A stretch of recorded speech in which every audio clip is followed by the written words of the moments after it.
Gravando.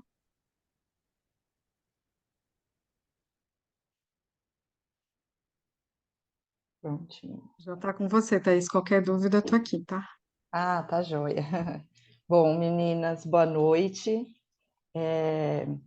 Para quem, acho que a maioria aqui não me conhece, né? Eu atendo com a Líris lá no consultório do Paraíso, lá em São Paulo.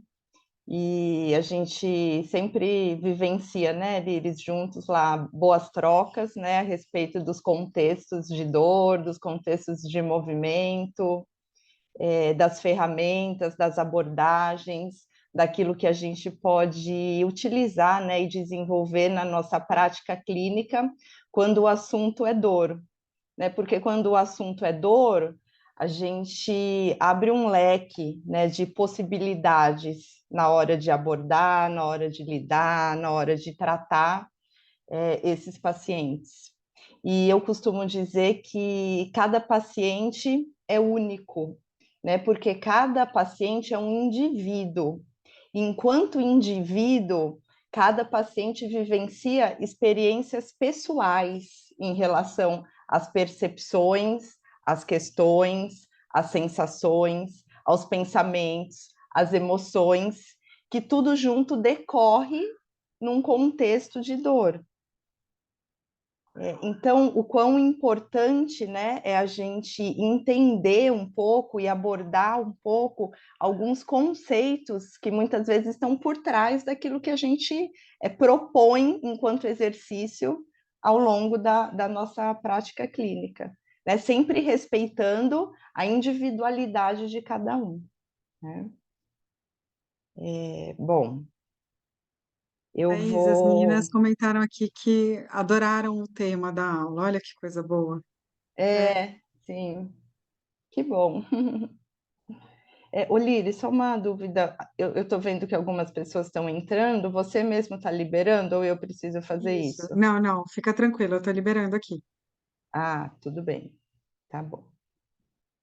Então, gente, antes de eu compartilhar a tela e de a gente iniciar aqui a nossa conversa, é, eu queria dizer que muito mais do que eu ficar trazendo conceitos, é só eu gostaria que enquanto vocês estivessem ouvindo, né, eu falar, vocês pudessem ir trazendo tudo que eu vou dizendo para a experiência clínica de vocês.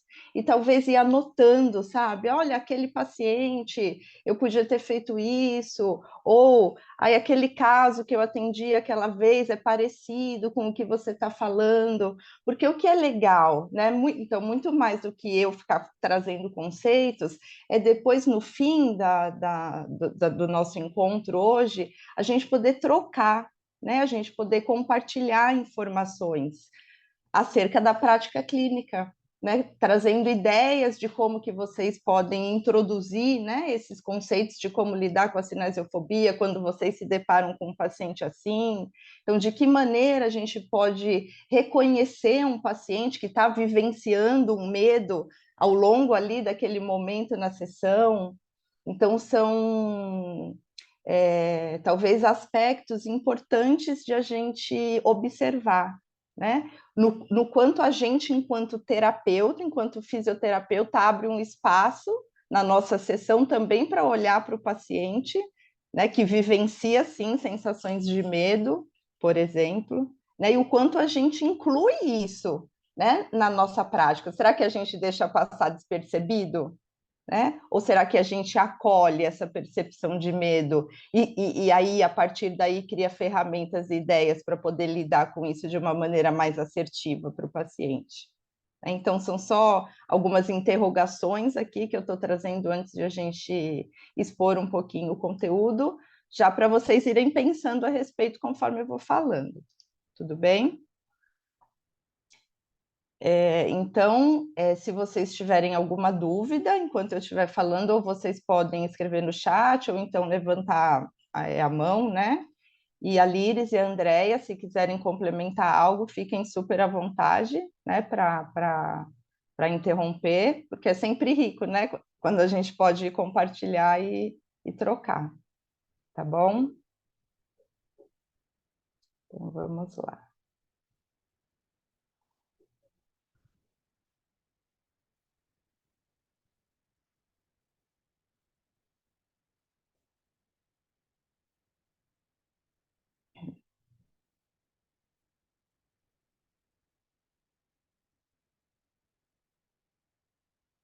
Ai, errei aqui, peraí.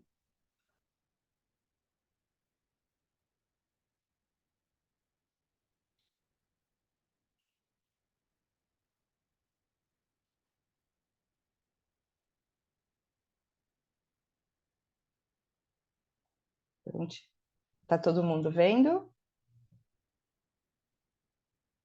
Sim. Então, meninas, de forma breve, bastante breve, eu vou iniciar aqui esse conteúdo trazendo uma breve prática vivencial, onde a gente pode experimentar um pouquinho as relações as quais a gente vai abordar aqui ao longo dessa aula, tá bom?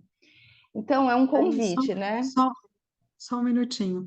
Pode falar. Eu acho que você, você compartilhou a tela, às vezes dá essa travinha.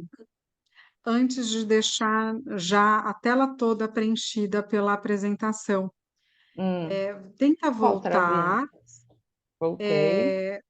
e tá vendo que embaixo no PowerPoint não tem o negócio de apresentação? Hum. Mais um. É, Isso, apresentação de slide, isso. isso. Clica nele só para a gente testar, É o que eu tinha feito. tá? Ele não está entrando aqui. Para mim aparece como se tivesse antes de apresentação dos slides. Então, quando tá Ah, assim, é? É. aí volta, para de compartilhar a tela e deixa na apresentação aberta, como se você já estivesse apresentando o slide. Aí você compartilha e já entra direto, Tá bom. Então, tá? tirei. Então, vamos fazer a Aí prática que eu propus e depois eu compartilho desse jeito, tá bom, tá ótimo, tá perfeito. bom? Tá bom. Então, vamos lá. É, Então, esse momento inicial aqui desse encontro é para a gente talvez trazer, né, a nossa mente para estar presente aqui nesse momento. E isso é muito interessante de a gente fazer, por exemplo, com os nossos pacientes quando eles chegam para uma sessão, né? Porque às vezes o paciente chega correndo da rua, chega atrasado, chega do trabalho, chega com a cabeça com inúmeros pensamentos, inúmeras questões a serem ainda feitas no dia, ou com fatos que já aconteceram antes de ele chegar para a sessão. Então, de que maneira será que o nosso paciente ele chega para o nosso atendimento? Eu acho que esse é o primeiro ponto, né? Então, eu procuro levar para a minha prática clínica, trazer sempre que o paciente chega para a sessão, ele em contato com o corpo, porque a gente vai, para a gente abordar a dor, a gente tem que abordar o corpo de alguma maneira. E se a mente está num lugar e o corpo está em outro lugar, talvez essa união e essa conexão ela não seja tão boa, né? Então, uma ferramenta que eu uso, né, e uma ideia, e é o que eu quero trazer aqui para vocês, é uma breve prática, né? Então, vamos experimentar, talvez aí, do jeito que vocês estão, sentados, deitados, fechar um pouquinho os olhos, se for possível. E se não for possível, tudo bem, não tem nenhum problema. A ideia é a gente simplesmente ir percebendo as experiências que estão acontecendo com a gente nesse momento. E quando eu falo em experiências, eu falo em a gente experimentar, perceber o nosso corpo, a nossa mente e as nossas emoções. Então, por um breve instante, experimenta prestar atenção, observar, sentir o seu corpo como um todo.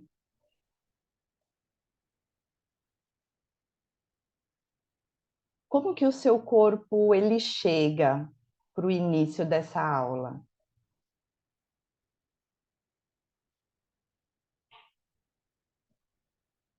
Será que existe alguma região no seu corpo que mais chama a sua atenção?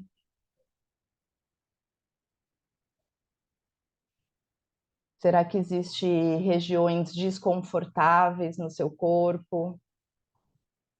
Ou regiões confortáveis?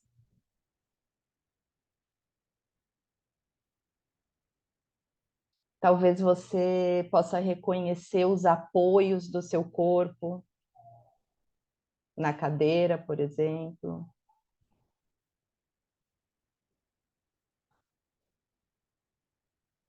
Será que nesse momento existe algum esforço desnecessário presente no seu corpo?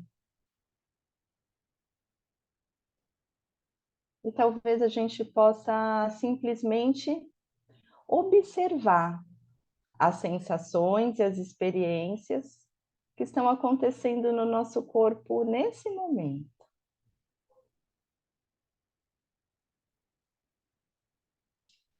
E é muito natural que quando eu paro de forma assim consciente para prestar atenção no corpo, a minha mente ela começa a divagar. E tudo bem se isso acontece. A gente também experimenta observar para onde a nossa mente vai. Talvez para alguma lembrança do dia de hoje, ou de um passado, ou alguma tarefa, algum pensamento do futuro. E a ideia é a gente simplesmente reconhecer o nosso fluxo mental nesse momento.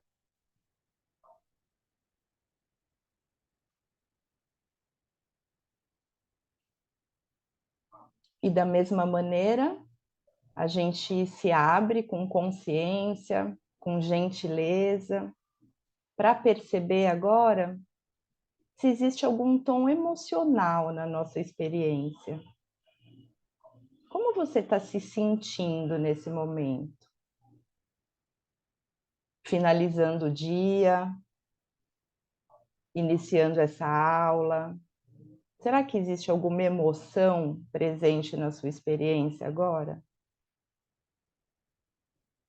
E a ideia é para que a gente possa tornar consciente as sensações do nosso corpo, os nossos pensamentos e as nossas emoções. Como se a gente pudesse deixar com que tudo esteja do jeito que está em nós nesse momento, mesmo que seja uma sensação ou uma emoção não tão confortável. E por fim, experimenta perceber no seu corpo a respiração acontecendo agora.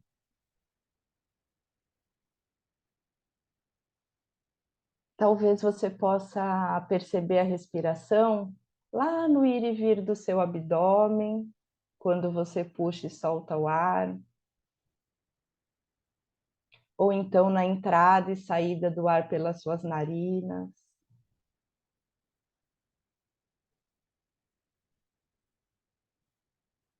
Como se a gente pudesse prestar atenção na nossa respiração com todas as experiências que existem em nós nesse momento, no corpo, na mente, nas emoções. E se você sentir necessidade, se for útil para você, você pode fazer uma ou duas inspirações mais profundas, no sentido de acolher, de deixar estar aquilo que já está presente.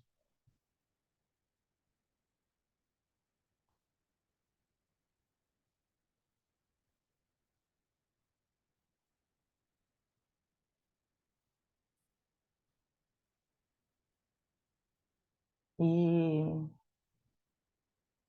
então, aos pouquinhos, a gente vai trazendo de novo a nossa consciência, a nossa atenção para o nosso corpo e se preparando para finalizar essa breve vivência inicial aqui.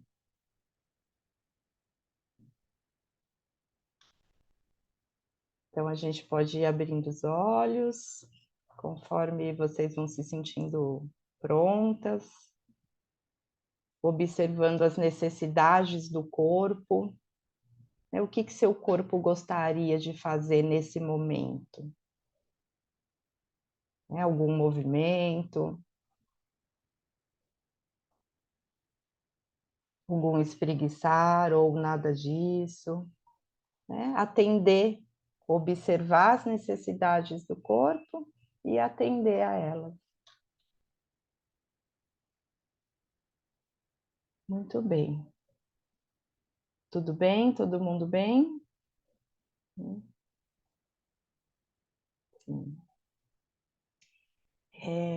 Então, eu vou pedir para a gente guardar um pouquinho as experiências que foram percebidas, né, ao longo dessa pequena prática inicial, para a gente conversar um pouquinho sobre elas mais para frente. Tudo bem? Então, vamos lá.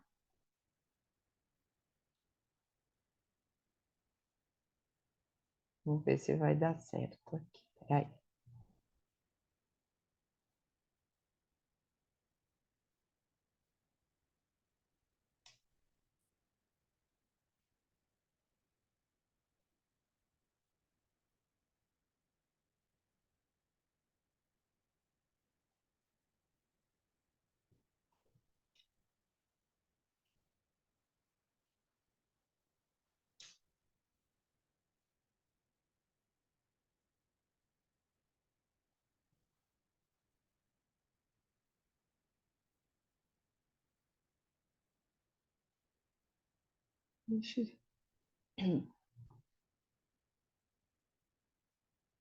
Foi, Líris?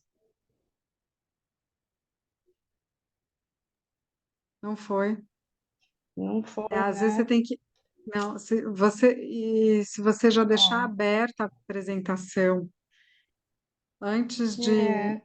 Foi toda a o que eu apresentação. tentei fazer. A outra vez que eu compartilhei uma aula com você, aconteceu a mesma coisa. Aí eu fiquei, será que é alguma coisa do meu PowerPoint, né? Tá? Então a gente faz assim, abre daquele jeito mesmo. Então, É. acho que tudo bem, né? Você está compartilhando página ou janela?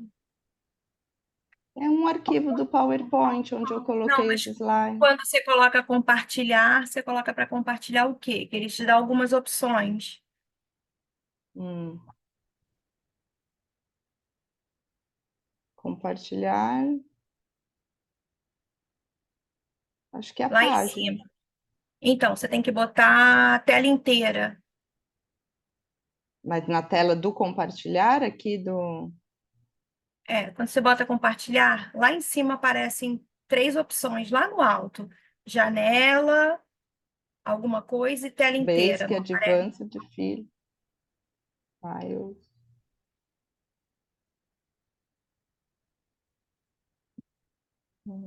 Ok? Não. Eu vou fazer do outro jeito mesmo, porque não tá indo.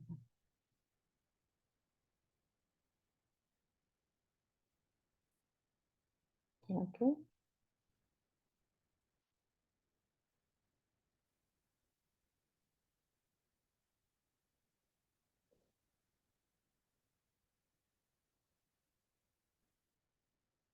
Desculpa, pessoa, meninas.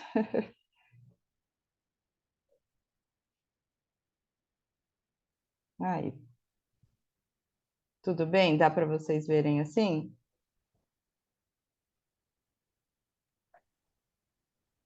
Líris?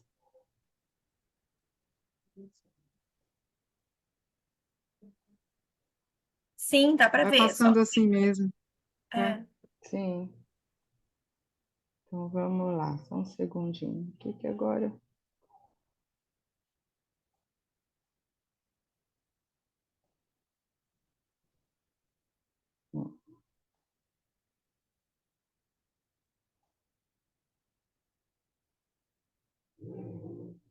Peraí, eu só vou tirar mais uma vez aqui. Isso.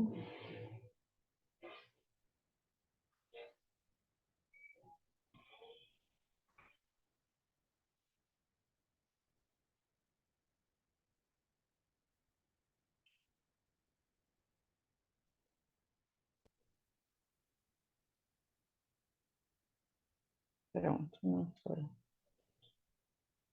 Porque agora eu compartilhei a tela e eu não consigo ver vocês.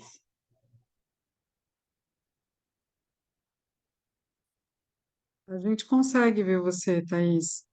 É, né? Porque é tão ruim não ver vocês. Bom, Tá. nem me ver, eu me ver. Você não tá conseguindo ver a gente, é isso? Não.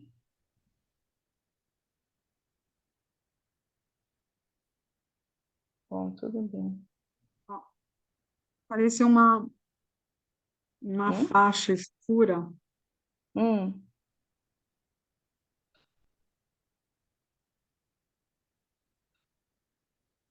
Oi? Tá, deixa eu só tentar um negócio aqui. Espera aí só um minutinho. Aí a gente resolve isso. Você mandou no nosso grupo, né? Ô, Ai, O Líris, mas PDF. esse é outro, Líris. Ah, é outro, tá. eu acho Então, que se ela colocar para executar aqui na tela já, ele vai aparecer a apresentação. eu acho também. Ela saiu do Como? compartilhamento. É Eu só saí você mandar agora. executar. É só você mandar executar, Thaís. Aonde? Ou dá o F5. Quando, depois que você compartilhar, dá F5. Hum, Compartilhei. Ah, agora foi. Pronto. Dá F5. Agora eu tô vendo vocês. Pronto. Vocês conseguem ver os slides, né? Sim. E você Não pode tudo. executar agora que vai aparecer tela cheia. É o F5? É. É, mas não, é o que o que a gente estava fazendo e não estava indo. E clica Tá no bom ícone do assim. lado do menos. Quando ele dá a tela aqui, ó. O iconezinho do lado do... Onde Aí eu tem a vou deixar 72%. assim mesmo, Nildete, porque eu acho que pode ser alguma coisa do meu PowerPoint, não sei. É ruim para vocês assim, meninas? Não, Hum? Bom, dá, vamos lá dá então. para ver. É? dá para ver. Dá para ver, né? Bom, então vamos lá, né? Como eu falei um pouquinho na introdução, né? A ideia aqui de a gente compartilhar essa experiência na aula é para a gente conversar e trazer algumas estratégias de como que a gente pode lidar com a cinesiofobia ao longo dos exercícios pélvicos, né? E o quão isso é importante, né, para a gente lidar com os nossos pacientes que vivenciam sensações de dor crônica e ao longo da vida. Então, de novo, né, mais do que eu ficar falando aqui a respeito de conceitos, é a gente tentando trazer esses conceitos para a nossa vivência, os nossos pacientes do dia a dia, para a gente poder conversar sobre isso depois. Tudo bem? Então, vamos lá.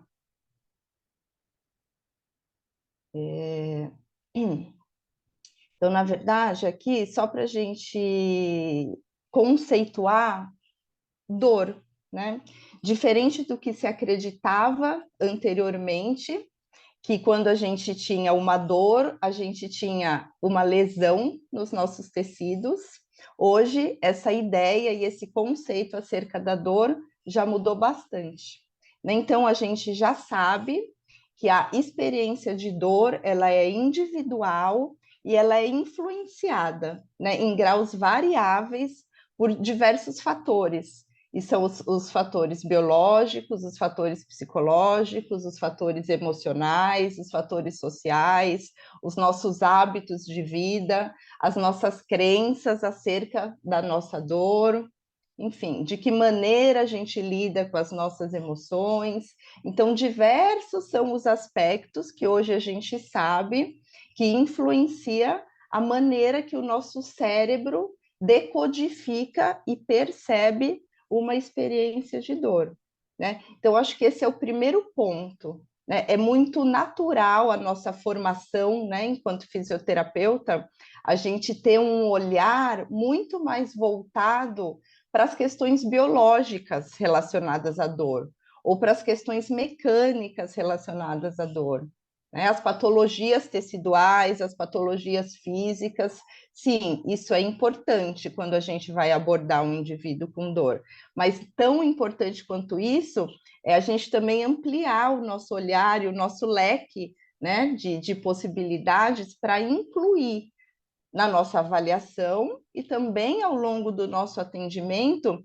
esses outros possíveis aspectos que podem estar ou não influenciando aquele indivíduo na manutenção de dor ou no aumento da intensidade de dor. E a gente sabe já pela ciência, né, que isso acontece. Tudo bem? Então, a gente sabe, né, que a dor ela é uma experiência, ela é uma experiência sensitiva e emocional, como diz aqui a definição. E ela é considerada desagradável. Então, ela não é uma experiência agradável, ela é uma experiência desagradável. Então, aqui é um primeiro ponto que eu gosto de trazer. Muitas vezes, a maneira que o paciente lida com as experiências desagradáveis na vida dele é a maneira que ele vai lidar, por exemplo, com uma experiência de dor persistente. Então, aí a gente já tem um dado, né? Quando a gente vai conversar e vai, por exemplo, avaliar uma pessoa, né? O jeito que ela fala, o jeito que ela expressa, o jeito que ela conta sobre as emoções, sobre o dia, enfim, já nos traz algumas informações que são importantes, né? Muito bem. Então, como eu falei, né, é uma experiência desagradável associada ou semelhante àquela associada a uma lesão tecidual real ou potencial. Ou seja, esse potencial aqui significa que para se ter uma experiência de dor, não necessariamente a gente precisa ter uma lesão tecidual, né? E é aí que entra inúmeros estudos, né, e discussões e mecanismos acerca dessa alteração, dessa disfunção do processamento da dor a nível do sistema nervoso central.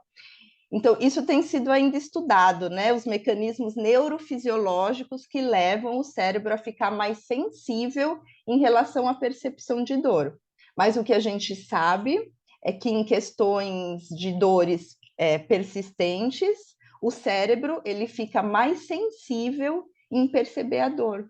Então, o que vai acontecendo? A menores estímulos de dor, o paciente percebe mais a dor. Então, a menores estímulos de dor, a intensidade da dor percebida pelo paciente tende a ir aumentando, né? Então, às vezes, um tempo atrás, eu propus para aquele paciente determinado movimento. E ele não sentia dor para fazer. Hoje eu proponho um movimento que demande menos do sistema físico dele, do sistema motor, e ele reverbera dor, né? Isso é porque o tecido está mais inflamado? Ou isso é porque o músculo está mais contraído? Muitas vezes não. Talvez o cérebro dele está mais sensível em perceber a dor, né? Isso é muito importante de a gente trazer para a nossa prática clínica na hora que a gente vai olhar um paciente, porque nem toda dor que a gente vivencia durante uma sessão tem origem num músculo rígido, por exemplo, né? E sim, tem origem nesse mecanismo disfuncional do nosso sistema nervoso central, né? E é nesse mecanismo disfuncional que muitas vezes a cinesiofobia ela está inserida, né? Tudo bem até aqui? Então, vamos lá. Bom, aqui eu já falei um pouquinho ali no primeiro slide, né? Então, é o que se tem muito estudado e ouvido falar, né? Que é as relações do modelo biopsicossocial no contexto de dor, né? Então, o quanto os aspectos biológicos, psíquicos, sociais influenciam na percepção de dor, né? E o quanto a gente, enquanto profissional, primeiro é hábil para reconhecer se esse mecanismo está atuando no nosso paciente, e segundo, uma vez que a gente reconhece isso, o que a gente faz com isso, né? Dentro de um contexto clínico. Tudo bem? Então, eu sempre gosto de dizer que a avaliação, e acho que isso não é novidade para ninguém, né? É algo de suma importância dentro de um processo, né, de tratamento. E eu falo que eu costumo avaliar meu paciente a cada início de sessão.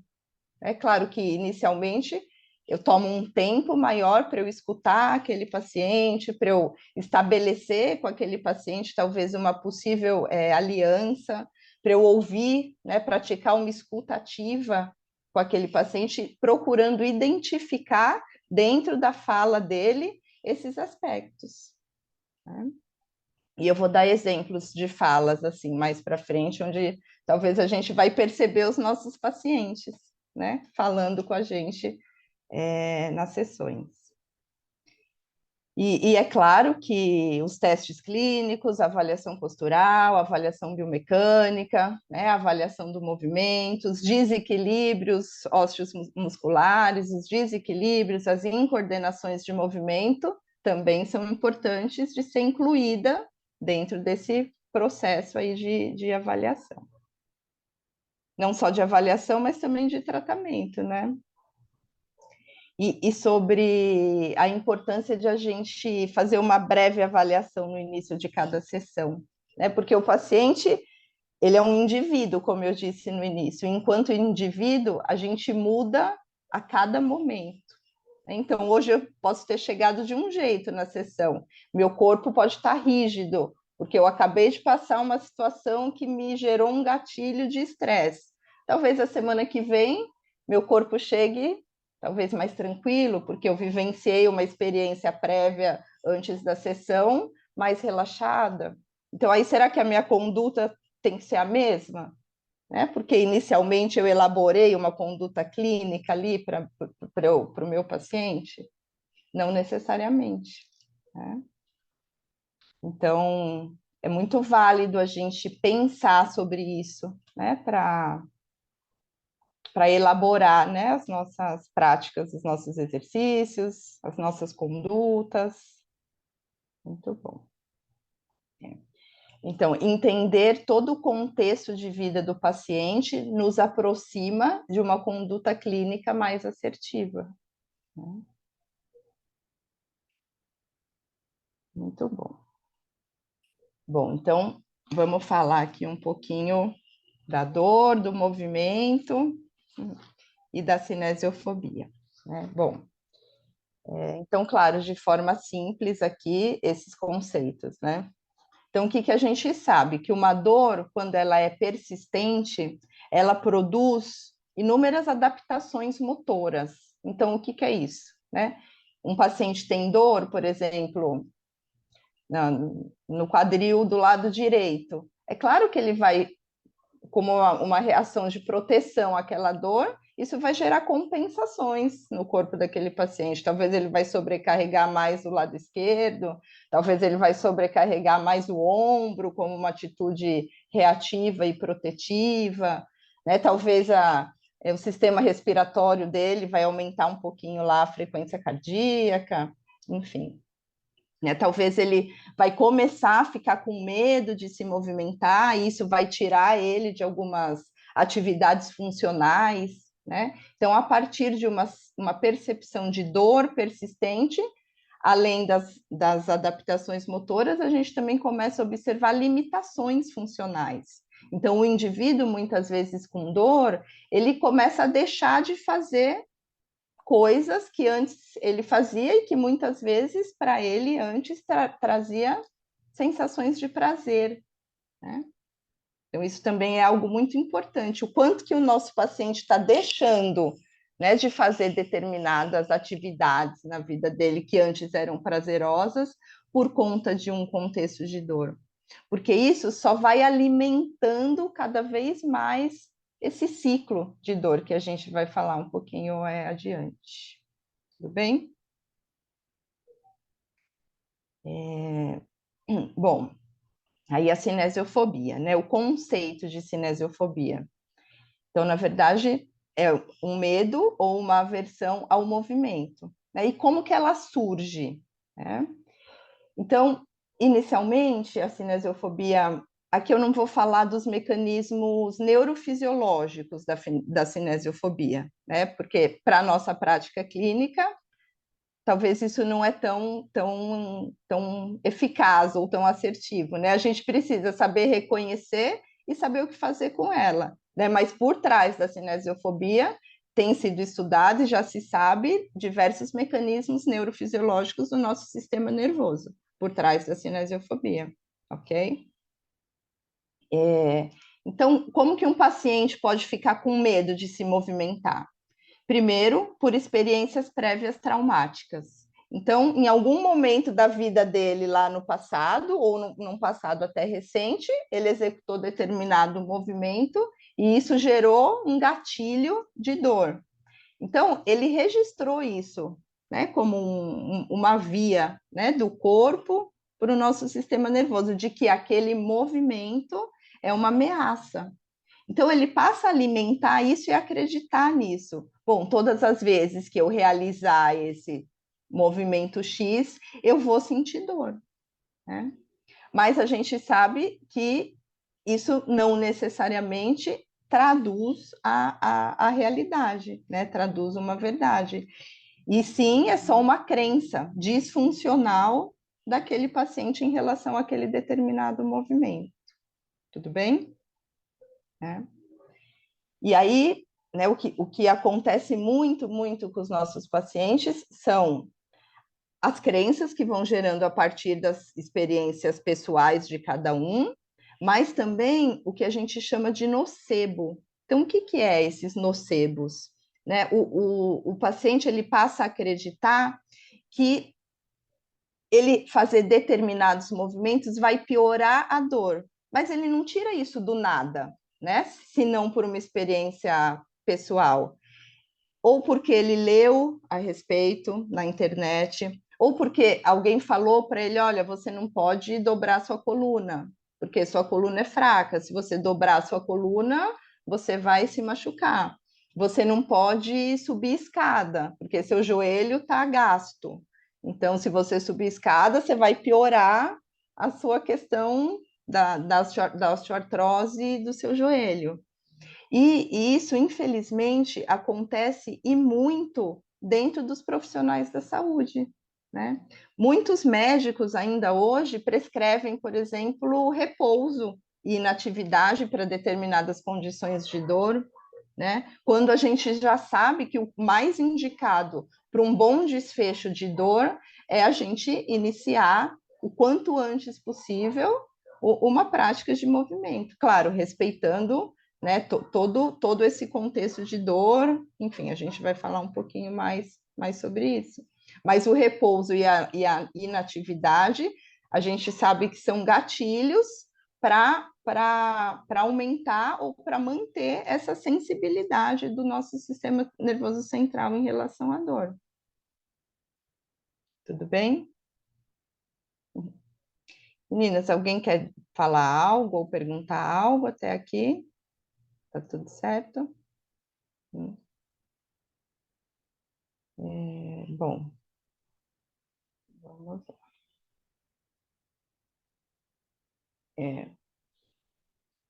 Bom, então a gente falou o que é a cinesiofobia, né, e como que ela pode surgir. E aí, como que a gente reconhece isso, né, no nosso paciente, e principalmente ao longo de uma sessão dentro da nossa prática clínica? Bom, primeiro, tendo como conceito de que um corpo com dor é quase sempre um corpo com medo, né? Um corpo com dor na maioria das vezes, um corpo rígido. Na maioria das vezes, é um corpo tenso. E é muito importante a gente aprender a reconhecer isso, a gente saber isso, a gente saber que um paciente que vivencia dor, na sua grande maioria, vai ter um corpo com medo. Isso é intrínseco, muitas vezes, desse mecanismo da dor. Ok. E muitas vezes, a gente, ao longo da sessão, o paciente chega, por exemplo, a gente começa a conversar, né, com o paciente começa a contar uma história, enfim, da vida dele. Isso é importante, deve ter o seu momento na sessão, mas isso nos tira, né, a possibilidade de estar presente ali com o paciente para poder perceber e identificar se o corpo dele está gerando, né, algum sinal, por exemplo, de que ele está tendo algum medo do movimento naquele momento. Tudo bem? Então, a importância, né, da nossa presença enquanto fisioterapeuta lá com o paciente na sessão, prestando atenção no exercício, ou no que o paciente fala, ou no que o corpo dele está mostrando para a gente ali. Tudo bem? Então, às vezes, a gente está lá propondo um exercício, fazendo algum movimento, enfim. Aí o paciente diz assim, eu até escrevi aqui alguns exemplos. Ai, tô achando que esse exercício vai doer. Ou, por exemplo, ai, você está falando para eu fazer isso, mas não estou me sentindo segura para fazer isso. Aí eu tenho evitado fazer esse movimento no meu dia a dia. Nossa, você está pedindo para eu fazer isso, mas eu estou me lembrando aqui que uma outra vez eu fiz esse movimento e eu senti muita dor. Ou fulano falou que eu não posso fazer isso. Então, frases assim são frases características e indicativas de que o nosso paciente está demonstrando do jeito dele que aquele corpo está numa atitude reativa frente àquele movimento, né? Aquele corpo ele não está numa atitude ali presente e relaxada e positiva para executar aquele determinado, por exemplo, movimento proposto. Né? E o quanto, né, já tinha falado isso, o nosso olhar atento, presente e empático é importante ao longo da sessão.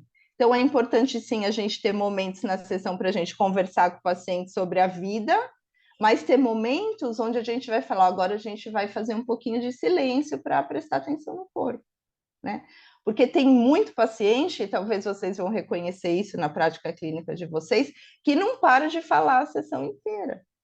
E muitas vezes isso é um mecanismo de fuga, de não entrar em contato com o próprio corpo, de manter esse padrão automático e reativo do sistema nervoso central, que mantém uma rigidez corporal, né, que exacerba ou desencadeia, né, picos, né, de dor, por exemplo.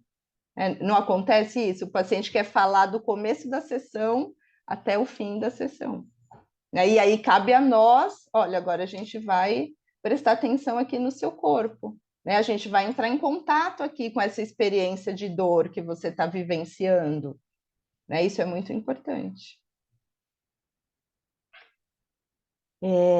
E muitas vezes o paciente não fala nada, né? E a gente está propondo o exercício e o paciente está, às vezes, fazendo o exercício, sentindo dor, mas são aqueles pacientes que são valentes, né? Eu faço, está doendo. Mas eu faço mesmo assim, tudo bem. Eu já sei lidar com a dor, isso não me incomoda. Tem que fazer? Vamos fazer. Né? Só que aí, às vezes, o corpo dele começa a apresentar algumas reações, né, inerentes do sistema nervoso autônomo. Por exemplo, aumenta a rigidez muscular, né? Pode dar uma taquicardia, uma sudorese, uma percepção no aumento da dor. Né? Então, também isso cabe a gente, enquanto fisioterapeuta, saber identificar, né? Se naquele momento o paciente está apresentando algo que possa predizer a mim que ele está com algum tipo de de emoção reativa àquele exercício, ou aquela prática que eu estou propondo. E a emoção reativa mais comum que a gente observa nos nossos pacientes é a cinesiofobia, o medo do movimento. Tudo bem? Então, aqui eu só fiz uma divisãozinha, assim, ó, talvez fique um pouquinho mais claro ou mais didático, né? Então, um paciente que chega, por exemplo, no consultório com pensamentos catastróficos, a gente chama, né, acerca da dor dele. Ai, minha dor só piora, aí acho que nunca mais eu vou voltar a ser como eu era antes, eu não consigo mais fazer nada, eu não tenho mais vontade de fazer nada, ou eu já fiz de tudo e nada do que eu fiz melhora, enfim. Então, a catastrofização e a preocupação excessiva acerca da dor são aspectos cognitivos que devem ser levados em consideração dentro de um atendimento, né? E aí, o que vocês acham, né? Que esses pensamentos catastróficos e medrosos e preocupantes geram nas emoções? Provavelmente um medo, né? E até uma raiva. Poxa, que raiva, não consigo mais ser como eu era antes. Às vezes o paciente até fala, né?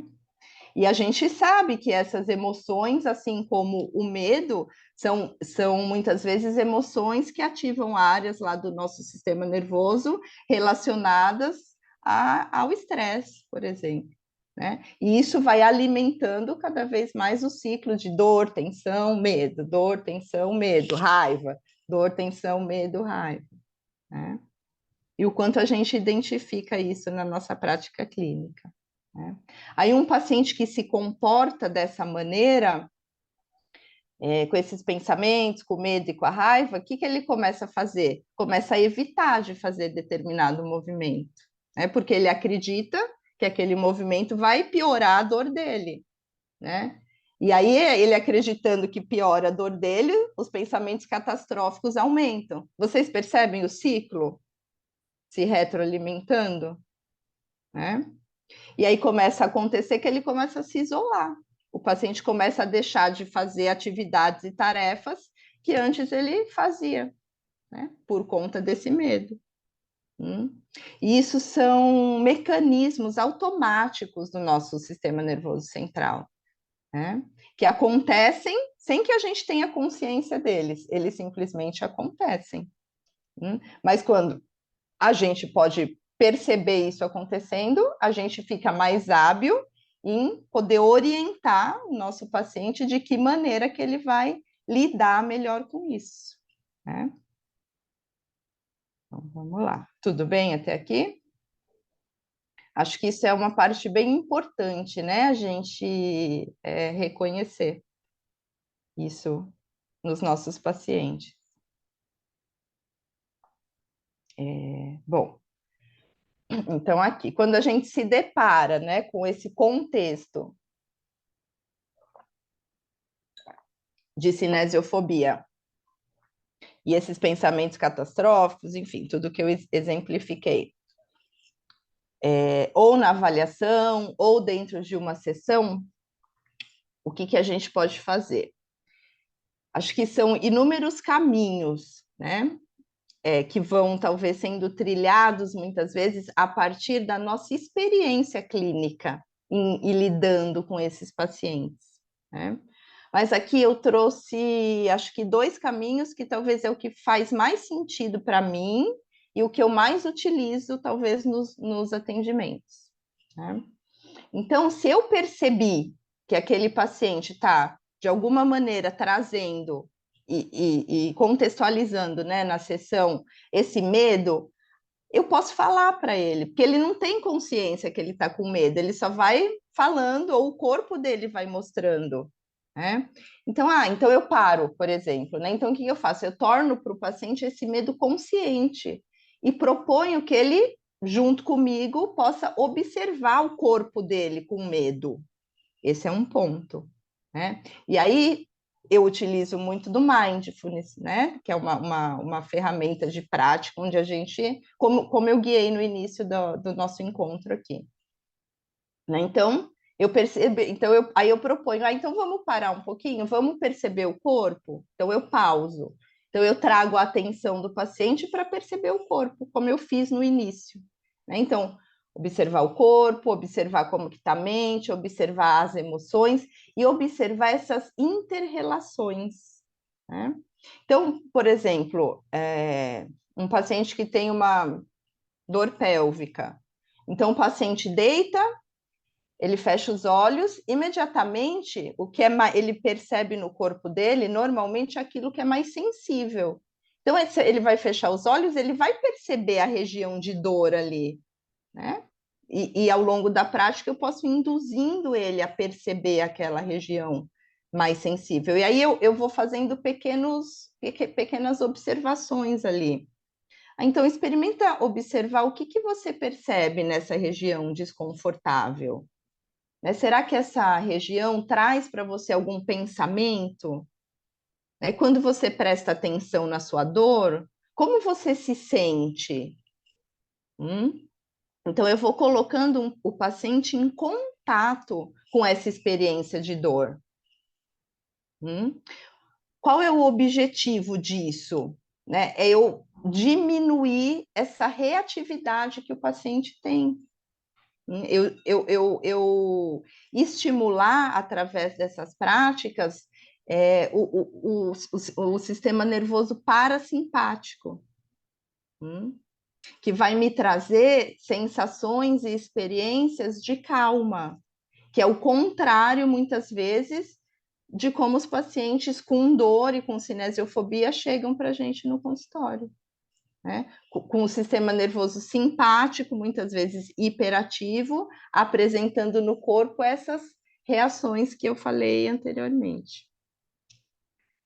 Tudo bem sobre a importância de a gente parar, né, e trazer o paciente para prestar atenção no corpo dele com medo, quando a gente observa isso? Tudo bem? Dificilmente a gente faz isso, né, numa sessão. Muitas vezes a gente continua a proposta de movimento, e isso eu vou falar depois, isso nem sempre é legal, né? Porque como que um paciente que está com um corpo rígido, com dor, com medo de se movimentar, a gente fala, não, aguenta só mais um pouquinho, que esse movimento é importante. Será que isso vai dar bom? Não vai dar bom, né? A chance disso exacerbar, dar um pico, um flare-up, né, de intensidade de dor é grande. Né? Então, a importância de a gente saber a hora de a gente parar, né, a nossa proposta clínica, né, para trazer o paciente para um lugar um pouco menos reativo. Né? E aqui eu trouxe esse exemplo do mindfulness, né? Mas dentro da abordagem do mindfulness, a gente encontra inúmeras ferramentas para a gente lidar com essa reatividade automática do sistema nervoso. Né? Uma outra coisa que é importante é a gente falar a gente chama de educação em dor, né? A gente falar sobre a dor, explicar para o paciente de forma simples como que a dor se processa no cérebro, né? Que o cérebro fica mais sensível numa dor persistente, que é natural que isso aconteça com ele, né? Que ele vai se movimentar e ele vai sentir dor, porque aquela via de dor ela já está mais sensível, entende? Trazer isso como uma coisa natural e não como um problema, né? Eu não quero que a minha fala gere no meu paciente mais medo, que são os nocebos, que é o que muitas vezes a gente vê que acontece com muitos profissionais da saúde e seus pacientes, né? E falar também para os pacientes sobre esses aspectos que influenciam na percepção de dor. Então, a maneira que ele lida com uma situação de estresse, um pico de estresse que ele vivenciou no trabalho, tende a aumentar, por exemplo, a rigidez muscular, que tende a exacerbar, por exemplo, a intensidade da dor. E que isso é natural, e que isso não tem a ver com o fato de o músculo dele ter inflamado mais. Isso tem a ver com esse mecanismo do nosso sistema nervoso central, Percebe a diferença para o paciente entender isso? Né? Muitas vezes a gente não identifica isso. Né? A gente acha que teve uma piora, né, da contratura, enfim, do músculo qualquer aí. Né? Quando, na verdade, aquele aumento da rigidez, ele não é biológico, ele não está relacionado ao tecido, ele está relacionado a esse mecanismo, por exemplo, de estresse que o paciente vivenciou, ou está vivenciando uma fase difícil na vida. Quem nunca, né? Enfim. Uma outra coisa que eu gosto de trazer, né, e isso também é uma prática do mindfulness, quando eu levo o paciente para prestar atenção no corpo dele, um dos meus comandos, e eu acho isso bem útil, é levar o paciente a perceber no corpo dele outras qualidades de sensações. Então, o que o paciente percebe no corpo além da sensação de dor? Porque, como eu falei, quando a gente para, se a gente está com dor, o nosso cérebro imediatamente percebe a dor. Agora, se de forma consciente eu busco por outras sensações no corpo, isso me ajuda a dessensibilizar, a diminuir esse volume da dor no cérebro. E eu explico assim para o paciente.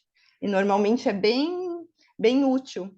Então eu vou induzindo, percebe a sua respiração, procura soltar o seu corpo, né? Quais são as sensações confortáveis que você observa no seu corpo nesse momento? Percebe? Isso costuma ser bastante útil para o paciente diminuindo aquela reatividade física ali. Né?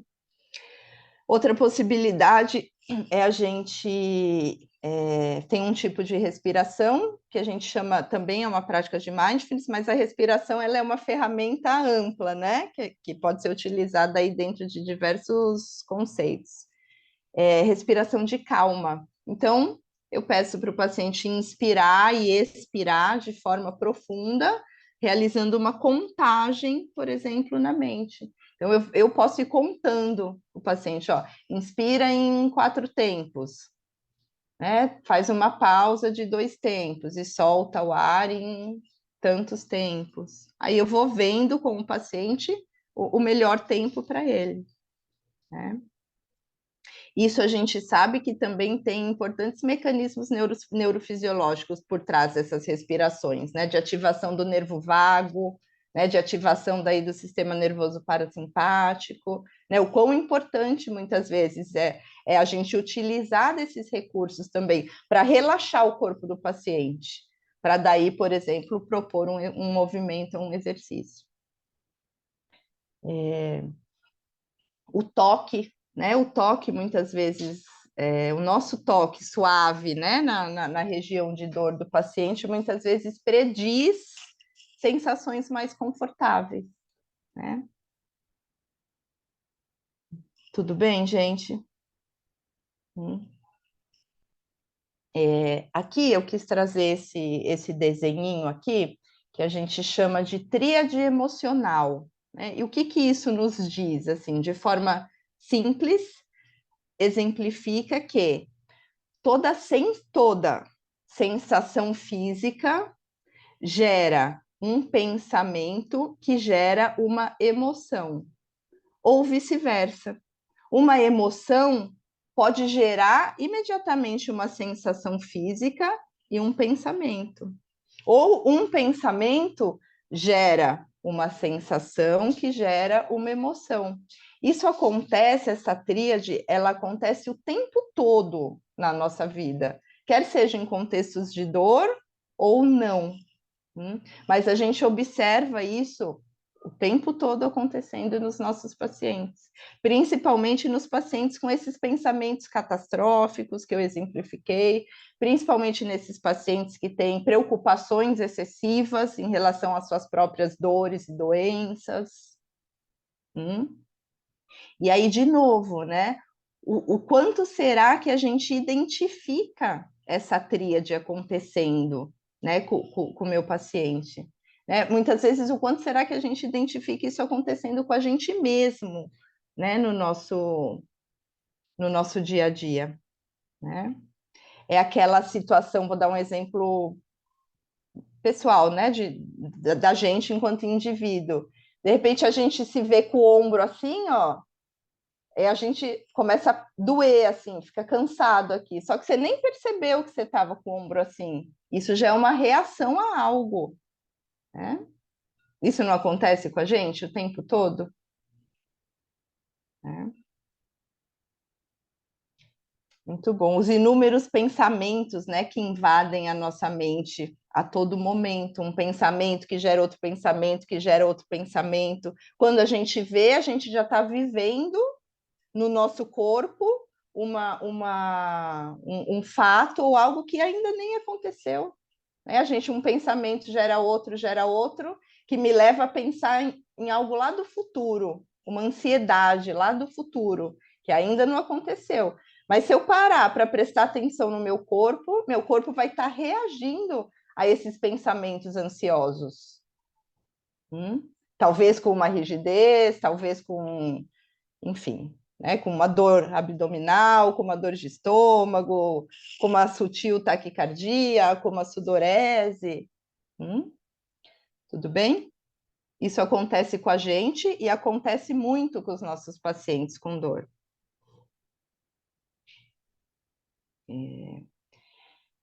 Então, aqui também, né, só uma frase que eu sempre gosto de pensar sobre ela, que boas experiências em relação ao corpo, principalmente nos primeiros contatos dentro da fisioterapia, prediz melhor adesão ao tratamento e aí um melhor desfecho. Muito bom. Tudo bem até aqui? Aí existe Thaís, uma... só um comentário. Depois a gente vai discutir, né, um pouquinho. Uhum. Me veio o lance de quando, por exemplo, hoje eu atendi uma senhora, né? Foi a segunda vez dela, e ela tem histórico de ter tido vários tipos de câncer, né? E ela tem uma certa rigidez no corpo, né? E agora você falando dessa questão da emoção, tal, e, e eu fui mobilizando um pouco ela para sentir como que a gente ia fazer o trabalho, né? Então procurei no trabalho de mobilização da pelve, da respiração, percebendo como é essa rigidez dela, porque uma questão que me veio, até eu conversei com a Nildade sobre isso, né? É o que que faz a mente da pessoa? Será que ela é tão poderosa assim que pode predispor ela a ter vários tipos de câncer? Será que existe um perfil de comportamento, de pensamento, que leva a pessoa a passar por isso? Entendeu? A ter doenças como câncer? Essa é a pergunta? Isso. Porque ela Ó, entrou em contato com muita dor e ela é muito rígida. uhum. Sim, eu não me sinto à vontade assim para falar especificamente sobre o câncer, porque eu acho que o câncer envolve inúmeros outros fatores, né?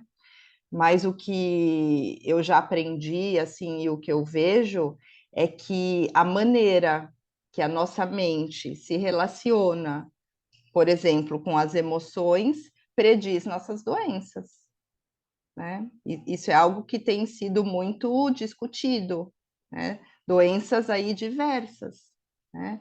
É aquela fala, né, que por trás das nossas doenças e das nossas dores existe algo para ser visto enquanto condição humana de ser, né?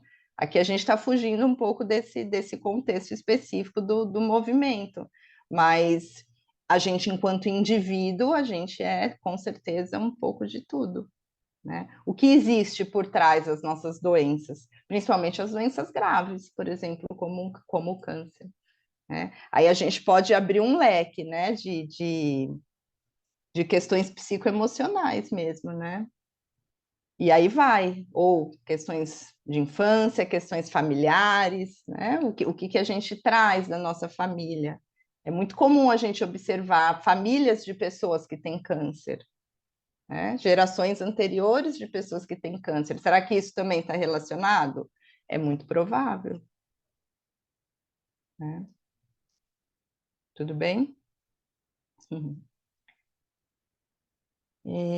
Bom, aí aqui, né, para a gente ir finalizando, para a gente poder discutir daí um pouquinho mais.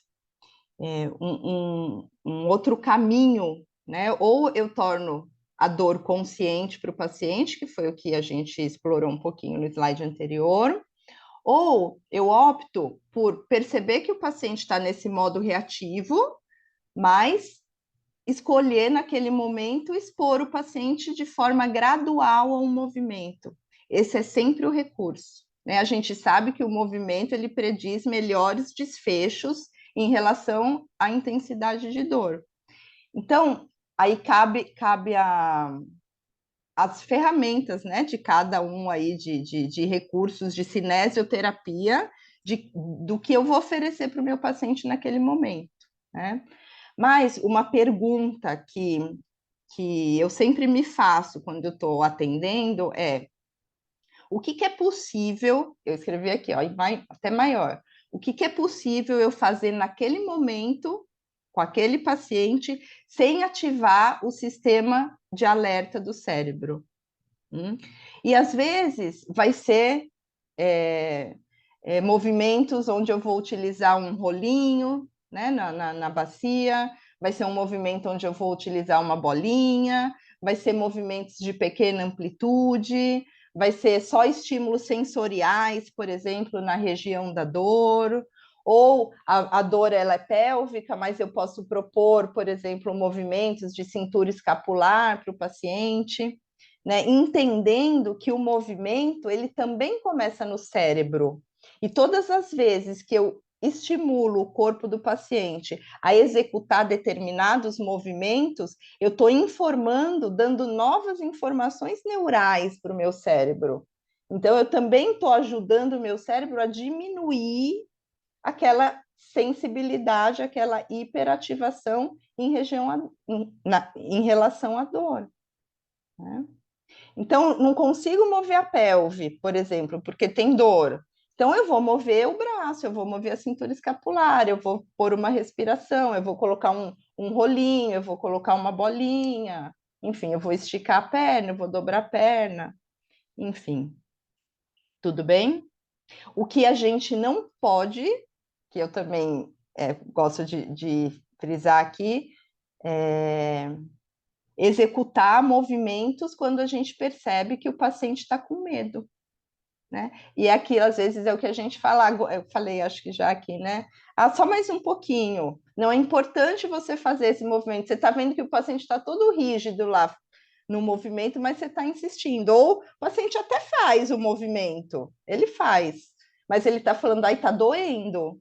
Aí você vai insistir, não, você tem que movimentar esse quadril. Aí, mas esse movimento está doendo.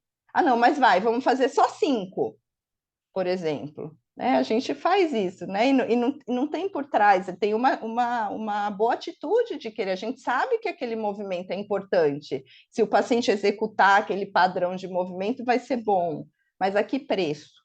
Né? O que eu estou estimulando ali quando eu quero que meu paciente continue fazendo determinado movimento, mesmo que ele sinta dor, né? Então, talvez é hora de eu parar e dar um passo para trás, propor aquele mesmo movimento, mas de uma outra maneira, né? Que é aqui que entra, que eu uso bastante na prática clínica, inclusive aconteceu isso hoje, e a Liris estava lá, e aí eu chamei ela e falei, ó, Liris, vem aqui, vem aqui ver, né, essa proposta. Mas depois eu conto disso. Que é o que a gente chama do movimento com enfoque no comportamento. Ou seja,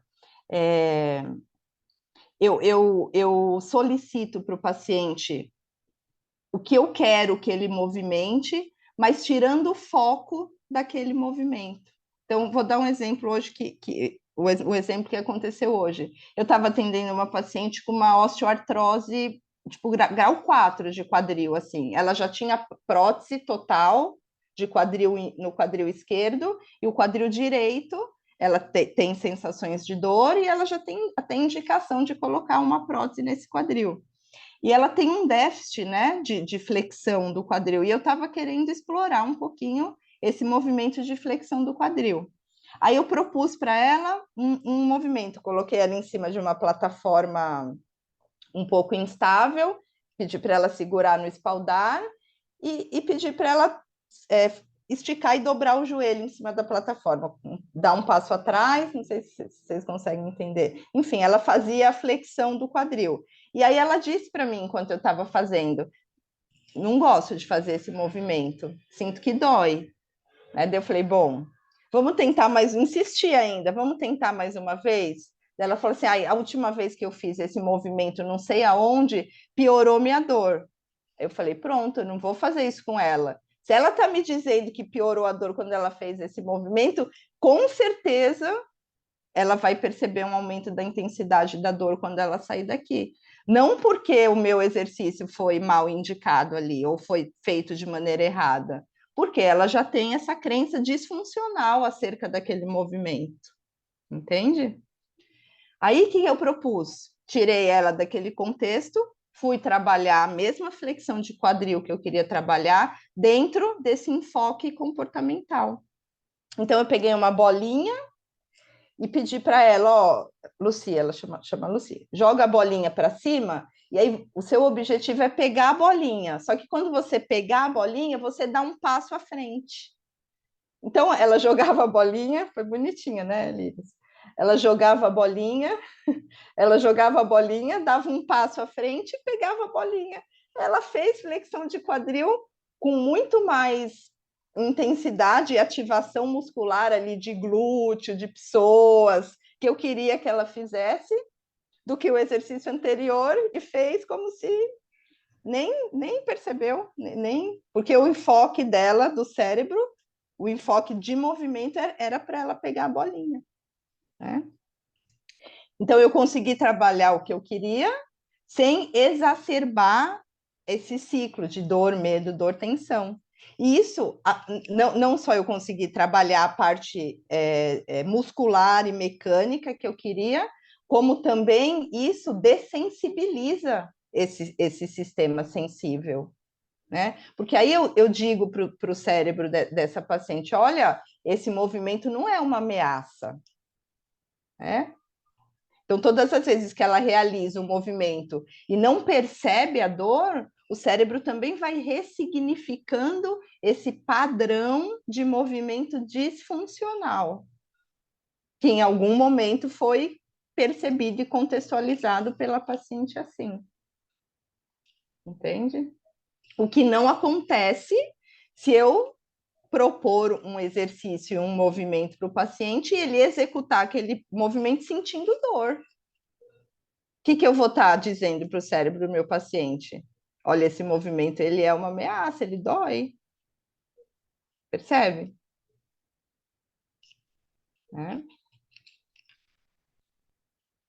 Muito bem. Querem dizer algo sobre isso aqui, meninas? Tudo bem? E aqui daí, né, só esse último aspecto aqui de movimento, que a gente, na verdade, isso pode ir acontecendo de forma pode ir acontecendo junto, de forma concomitante.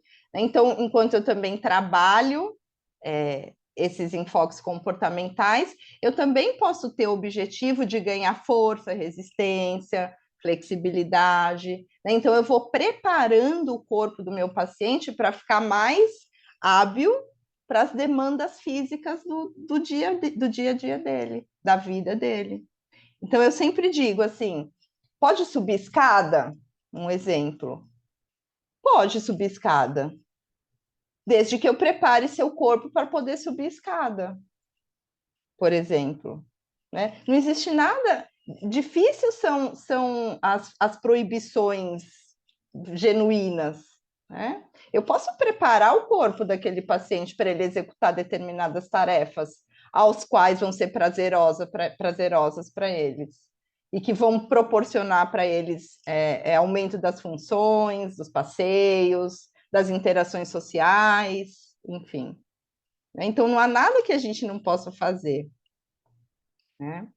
Mas a gente vai, de forma gradual, preparando o corpo para ficar mais hábil para determinadas demandas físicas, né? Tudo bem? Então, tenho dor para caminhar. Devo parar de caminhar? Não, não deve parar de caminhar. O que eu preciso fazer com aquele paciente para que ele se adapte melhor à caminhada? Percebe? Talvez no início eu precise reduzir o tempo. Se ele tem dor caminhando 5 minutos, ele vai caminhar 2, mas ele não vai sentir dor.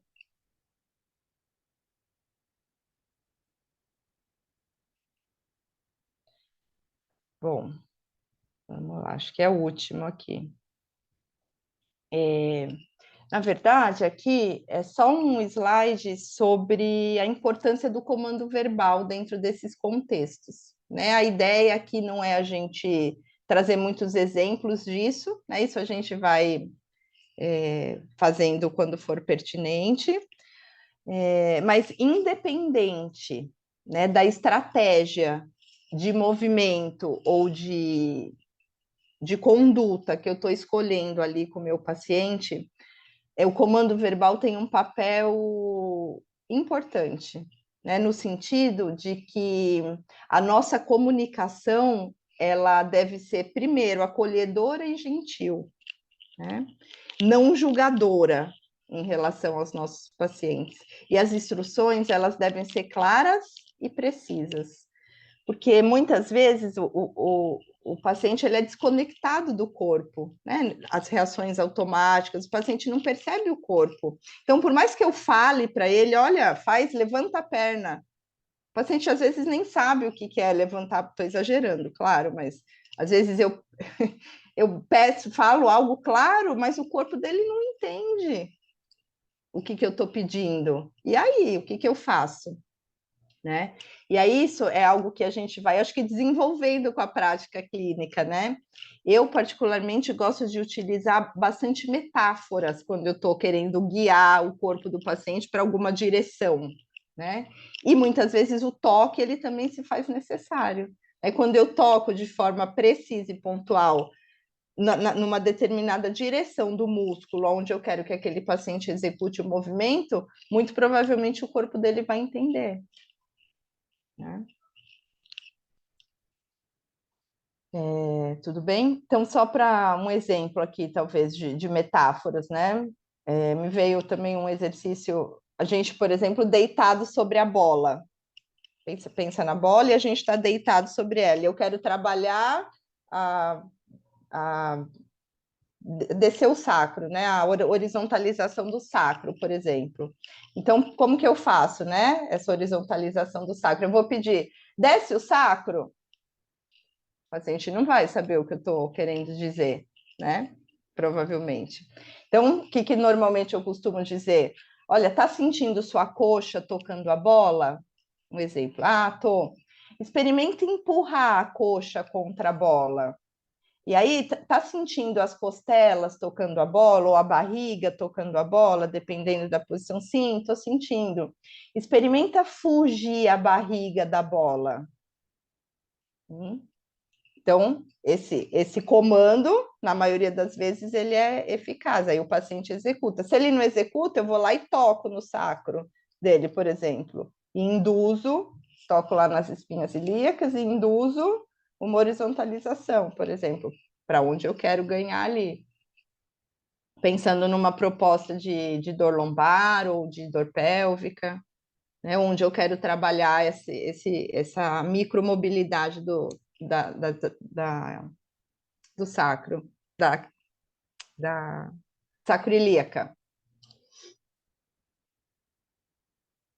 Bom, gente, acho que é isso, né? Acho que eu falei demais aqui. Eu acho que é bacana a gente trazer alguns casos, né? Abrir para as meninas poderem trazer os casos Isso. delas, a Andrea também, e a gente explorar isso. Isso, então, essa acho que é a ideia agora, né? Se você quiser parar de compartilhar a tela, Bom, para ficar mais fácil. prontinho. Então, gente, alguém quer dizer algo, perguntar algo, trazer alguma reflexão, enfim, o que eu disse, alguma situação que vocês já, de repente, vivenciaram na prática clínica de vocês? Acho que a conduta, Thaís, assim, acho que a gente vai fazendo também algumas lives, algumas coisas para mostrar isso, né? Isso, que a Que, gente tinha falado, porque eu percebo que trabalhar com dor é assim, o tom de voz, o que você fala, como você fala, por que você fala, faz toda a diferença, né? Então, assim, a gente tem que estar mais atento ao paciente com dor, né? Porque a gente vai estar lidando com aquele medo da dor dele o tempo todo, né? Então, e às vezes a gente fica meio traumatizado, porque às vezes quando a gente sabe que é bom um exercício, por exemplo, que vai fortalecer, que vai dar estabilidade, né? E que aquilo vai dar mais segurança para ele, e aí a gente fica com receio de fazer, porque fala assim, mas e se ele ficar com dor depois ele achar que foi o exercício errado? E depois que eu comecei a observar algumas coisas que você foi me contando, né? Eu fui trazendo essa exploração, né, do medo, da dor, da respiração, do desviar o foco, né? Trazer o foco e a atenção para outra parte do corpo, a pessoa explorar, falar o que sente e não bloquear o movimento, entendeu? Trazendo o movimento, percebendo o que dói, como dói, né? exato. E vai mexendo, e vai respirando, e vai soltando outras partes do corpo que estão tensas. Eu estava com uma gestante que, assim, eu tinha atendido ela acho que umas 2 vezes, e depois, até depois que você me atendeu, depois do tornozelo, porque eu tinha torcido, e foi bem traumático, assim, a Thaís me pegou aquele auge da dor aguda, né? E, e aí, todo o processo de recuperação, eu fui usando muito esse mecanismo assim, não, ali, vamos lá, vai soltando aqui, flexiona aqui, tá, não sei o quê, nananã, vai com calma, respira, volta, tenta o movimento assim. E eu fui usando esses princípios com ela, né? Claro que adaptada às dificuldades dela ali. Então ela, dá medo de travar. Eu falei, não, calma, vamos entender esse medo, vamos perceber o que você tem medo do quê, vamos dar nome, vamos, né? Dar um Perfeito. limite para isso. Que é o E que a ela foi gente chama viajar, de tornar o medo consciente. tornar o medo consciente, é muito legal. E ela Eu foi estou viajar, eu tentando estava preocupada. achar onde eu levanto a mãozinha, eu não consigo, mas quando você terminar de falar, aí eu queria falar e tem uma pergunta que eu preciso responder, tá bom? Ótimo. Uhum. E aí ela foi viajar, tirou uma semana com o marido, e minha preocupação era assim, cara, e se ela tiver dor nessa viagem, vai estragar a viagem dela, né? Mas eu dei recursos para ela lidar com o movimento e lidar com a dor. Ela disse que ela passou ótima, que ela não sentiu dor, que a viagem foi ótima, né? Então, assim, foi uma descoberta para mim, esses detalhes que você trouxe. Sim. Uhum. Muito bom, Eu Liris. posso ir? Posso falar? Sim. É o seguinte, eu queria falar para quem está assistindo, que eu já falei para a Liris e para a Thaís, que antes de assistir a aula da Thaís, eu tentava desviar minha paciente ao máximo da dor para que ela me permitisse trabalhar com ela. Então eu ficava, ai, seu filho, e como é que foi o trabalho? E não sei o quê, para desviar daquele local, para que ela não percebesse que poderia causar dor, ou a gente sabe que a dor tem um somatório de emoção, então talvez ela ter o medo da dor fosse piorar, e se ela se distraísse, ela não fosse prestar atenção na dor.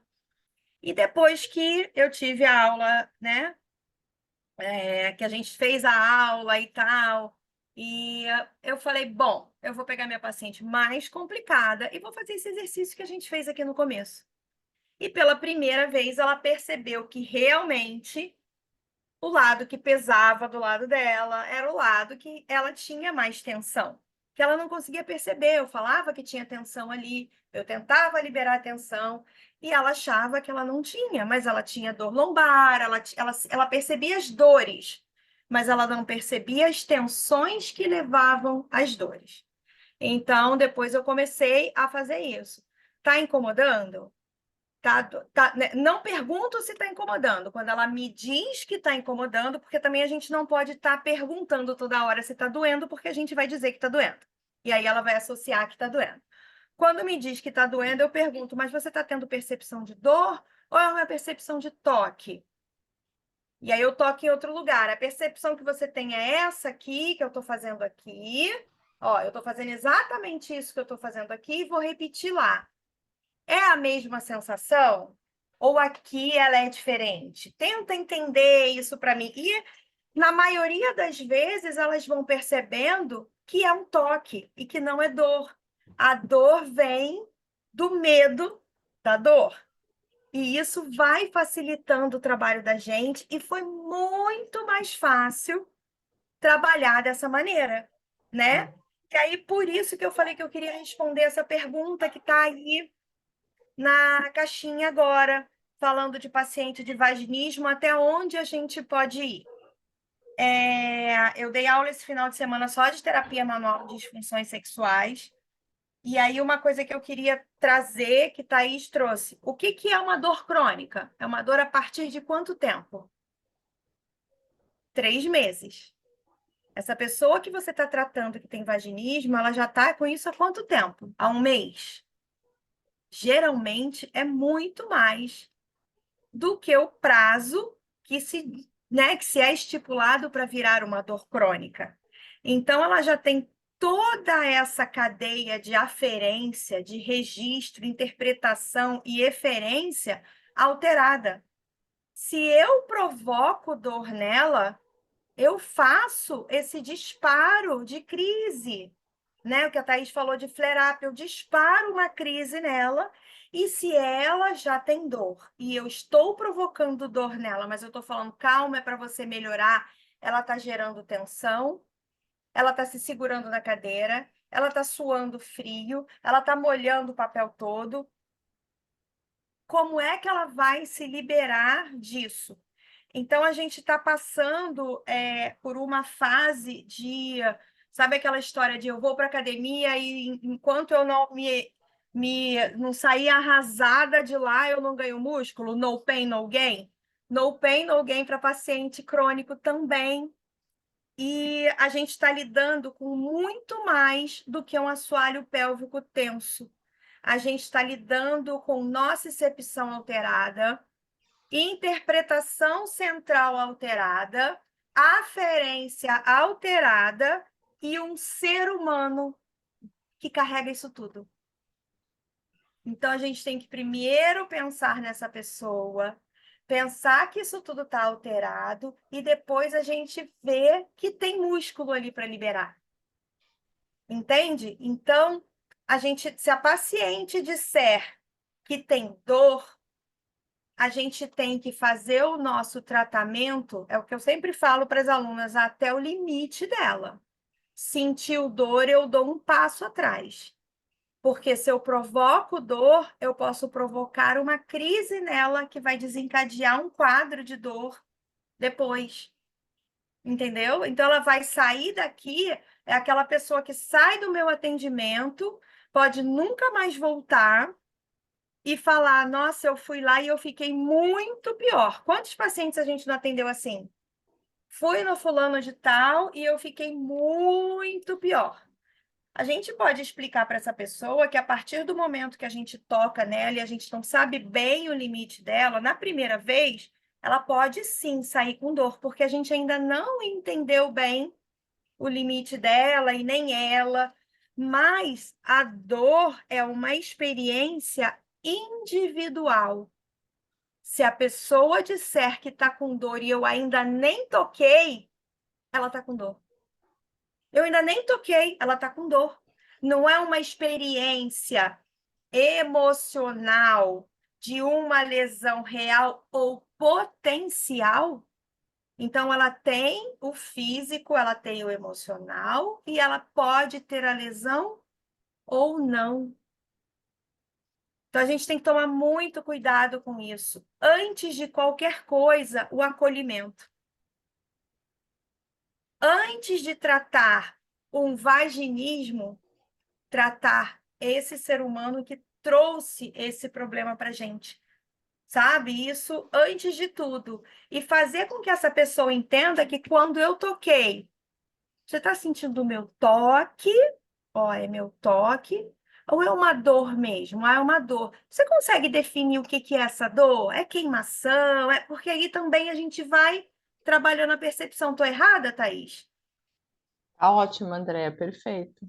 Conseguindo filtrar, porque às vezes a pessoa acha que é dor e a dor dela é uma proteção que ela não sabe nem definir. Se queima, se espeta, se é pressão, né? E a gente começa a filtrar essa sensibilidade da pessoa. Perfeito. Respondi a pergunta, Thaís, quer completar? Você leu a pergunta? Eu li agora, enquanto você estava falando, sim.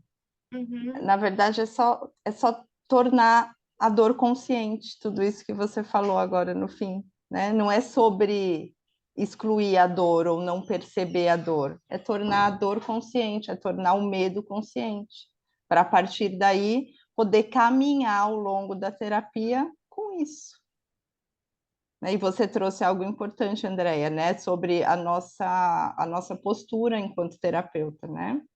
O olhar gentil, o olhar acolhedor, o olhar empático. Muito bom. E me veio, até anotei aqui uma frase quando você começou a falar, que eu acho que é legal a gente. O músculo ele só relaxa se o cérebro permitir que o músculo relaxe. Então, muitas vezes essa condição de a gente tentar ficar liberando lá o ponto de dor, né, enquanto o paciente está se distraindo, não funciona. Porque o cérebro ele está no seu modo reativo e automático. Ele não está consciente daquela experiência. Então, a nível de sistema nervoso central, o músculo está rígido. Eu posso fazer a manobra que for, que dificilmente eu vou ter um bom desfecho nessa liberação, por exemplo. E outra coisa que eu sempre falo para quando a gente vai liberar é alongamento facilitado, a liberação com músculo e energia. Ajuda muito. Muito. Você não vai ficar causando dor na pessoa. Você toca, pede uma contração, relaxa, pede uma contração, e você está lidando com o sistema nervoso, dando um bypass nele, Exato. né? Para essa paciente de vaginismo, que sente muita dor, que está com. Ajuda muito. Ajuda bastante, né? E o quanto é legal a gente entender um pouco os mecanismos neurofisiológicos por trás das nossas condutas, né? Então, você fazer uma liberação, incluindo na liberação um movimento, como você falou, você está dando informação, você está dando aferência lá para o sistema nervoso, né? Que está diminuindo a percepção de dor. Né? Perfeito, Andréia, muito bom. E saber que não é só se eu tenho uma pessoa com essa condição, eu não tenho só um assoalho pélvico tenso, né? Sim. Com certeza não, né? Às vezes o assoalho pélvico tenso é só uma consequência de algo que aquele indivíduo já está vivenciando enquanto indivíduo. É. Exatamente. E a gente tem que sair um pouco dessa coisa biológica, né? De que essa alteração de tensão, essa questão da dor, é só uma lesão ali do tecido biológico. Esse que é o olhar importante, Uhum. Sim. né? E É, que se a gente ficar só liberando esse assoalho pélvico sem entender que todo esse corpo está se protegendo, a gente não vai conseguir, a gente pode, é o que eu falo, a gente vai enxugar gelo. Então, ele está se protegendo mais onde? É cervical, tá fazendo trismo, né? Bruxismo, tá trazendo o ombro para a orelha. É esse quadril que está se mantendo rígido e não tem dissociação de cintura. Como é que está essa pisada? Como é que está essa pessoa que está em torno desse assoalho pélvico tenso, né? É sobre isso. Quem está escrevendo fala, gente. Abre para falar. É tão bom ouvir vocês. É.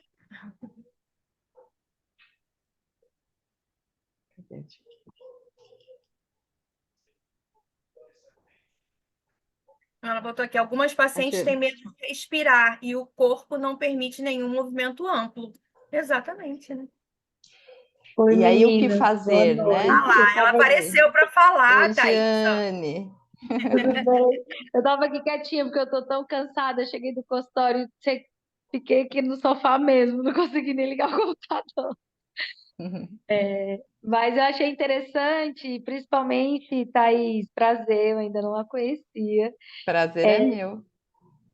Porque algumas coisas a gente faz por instinto, né? Eu não sabia que já era dessa técnica e achei muito interessante. Inclusive, já mandei aqui um contato para uma amiga. Ei, eu quero seus livros sobre isso, que eu quero ler mais agora. Mas é interessante, assim, muito. Eu acho que a Andrea e também a Lides já traziam um pouco dessa ideia, dessa questão da respiração consciente, de perceber essa questão do peso, onde é que está o bloqueio, observa o corpo. E eu percebo realmente que na prática isso faz muita diferença. Quando o paciente para, e essa coisa de falar, falar, falar, né? E de parar e realmente parece que às vezes fica um vácuo assim na sala, mas também você fica mais fluida, pelo menos para mim, como terapeuta, eu consigo ficar mais fluida no atendimento, quando eu percebo que o paciente está conectado com o corpo, está percebendo o que está fazendo. Eu achei assim muito interessante. Hoje mesmo, uma paciente, eu consegui fazer uma liberação, coloquei um vibrador, aí ela olhou assim na hora que eu tirei ela. Você estava com o vibrador? Eu achei que era o seu dedo. Tipo assim, ela nem percebeu que eu tinha conseguido fazer, né, uma liberação um pouco mais profunda, mas aí ela ficou assim, nossa, eu não senti nada, né? Aquela coisa assim, porque tá ali, ela estava ali concentrada e relaxando e soltando peso. E aí realmente faz muita diferença na prática clínica isso. Eu acho que a gente é muito ensinado mesmo. Na graduação, eu lembro disso que você falou assim, de conversa com o paciente, você tem que ter assunto. Inclusive, tinha um professor meu de ortopedia que ele falava assim: não interessa se você não gosta de novela, você tem que saber o que aconteceu na novela, porque no outro dia você tem que conversar com seus pacientes, tem que ter assunto, não sei o quê, sabe? E aí essa coisa de não estar inteiro, né? De não ter presença na terapia.